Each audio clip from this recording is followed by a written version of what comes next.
Mr. Speaker, the Right Honourable and Learned Gentleman began his remarks by paying tribute to the officials across Whitehall who have put in so much work into the negotiations on which we vote tonight, and I join him on behalf of the government in paying tribute to that work.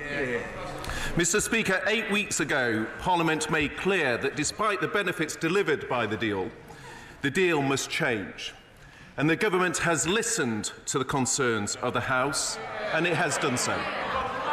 It returns to present a revised package which my right honourable friend the Prime Minister, my right honourable friend and learned friend the Attorney General and I are putting to the House, which signals a moment in time when we can move forward and when the country can move forward.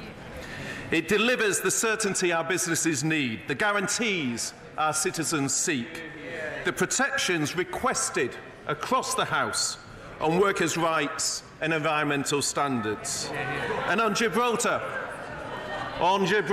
as the Chief Minister himself has said on many occasions, the Prime Minister has been absolutely clear that we stand behind British sovereignty for Gibraltar, and that will never change. Above all, a vote for the deal tonight will deliver a wider global message that when this country votes, respecting strongly held differences of opinion, its Parliament acts on that public vote. Mr. Speaker, in recent weeks, the Prime Minister and senior members of the government have engaged widely, from trade unionists like Len McCluskey, to businesses, to EU leaders, and to many colleagues across the House. Even, on one occasion, when he finally got round to it, with the Leader of the Opposition. Tonight, the government presents a package of measures which will extinguish the risk of no deal and remove the democratic threat posed by no Brexit. The fear of being trapped in the backstop, of the EU using its leverage in negotiations, has been repeatedly raised, Mr. Speaker, in previous debates. I do not believe the EU ever intended to approach our future relationship in bad faith.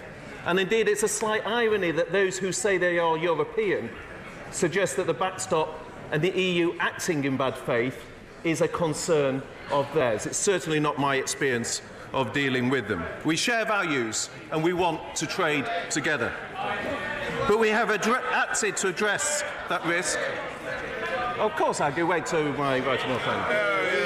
Very grateful to my right honourable friend for giving way on that point about us being stuck in the backstop. I understand the Attorney-General, further to my question earlier, has been able to extend his advice on how Article 62 of the Vienna Convention could be used, and I wonder if my right honourable friend would be able to confirm that.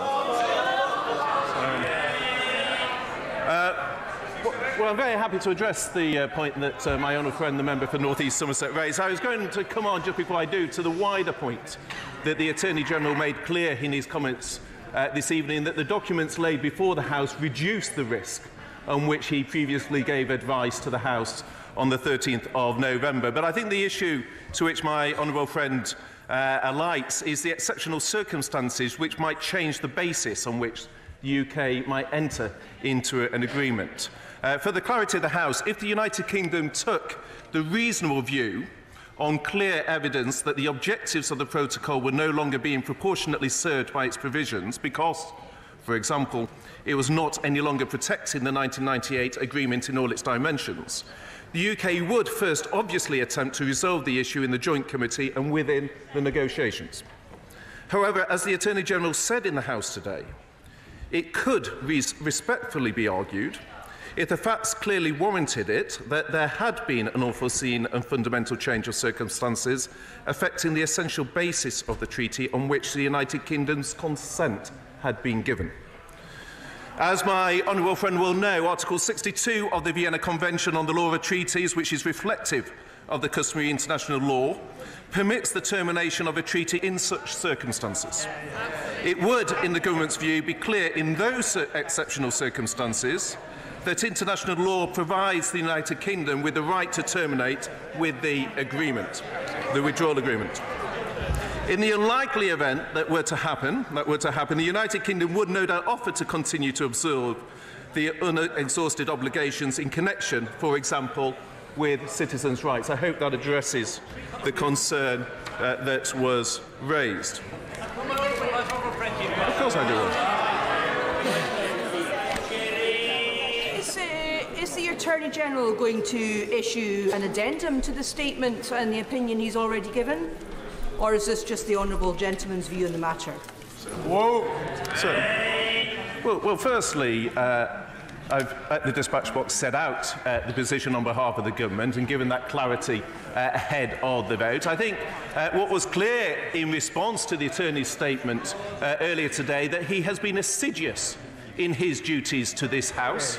He has provided his legal advice both on the 13th of November and today, and I am sure that the Attorney will continue to be a servant of the House, Mr. Speaker, and answer in that way. I simply have 3 minutes remaining, Mr. Speaker. It is. I will.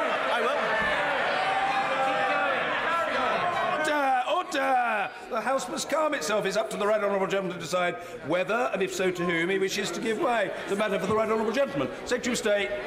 Well, of course, I will reflect the will of the House and give way. But what is interesting is the view from the benches opposite is not a desire to get into the substance, but just to play politics with what is one of the most crucial decisions in our country's history. I will give way to the honourable gentleman. I'm most grateful to my right honourable friend. I just want to understand the implications of Article 62, because it seems to me that what he's actually saying is that that would be a ground for voiding the entire treaty.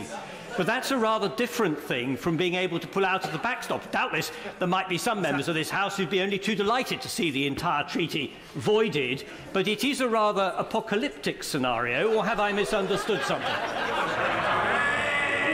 Well, rather like economists, lawyers can always find issues on which to disagree. But the issue here is, as I said in my remarks, we are dealing here with unlikely circumstances, and what came through the Attorney's statement was the fact that ultimately this is a political judgment, not a legal judgment. It is for members of this House to assess the political risk. Indeed, as the Attorney himself said, I've had one intervention. Order. One sentence of no more than 10 words. Spit it out.